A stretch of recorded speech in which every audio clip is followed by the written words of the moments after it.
What's up, guys? Dave here. This is the key fob for the Honda GoldWing, and if the battery is dead in your fob, very easy to replace it. Show you how to do that. You can take a quarter or a flat bladed screwdriver and just pry up on the end right there, and there's the battery right inside there. It is a CR 2025, and that's how it goes in with the lettering facing up. No big deal. Then just push her back down and make sure it clicks. Make sure everything clicks into place.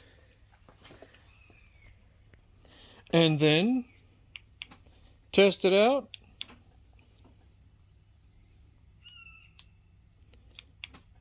And that's all there is to it. Check out other videos. We got more stuff about the Honda GoldWing on our channel, as well as tons of other bikes, cars, outdoor equipment, stuff around the house, all kinds of cool stuff on our channel. And Google Horsepower House. We also have a big eBay store and Amazon store, as well as Facebook page and 2 YouTube channels. So check us out. We're all over the place. Biker Dave signing off. The illustrious Honda GoldWing GL1800. You'll have a good day.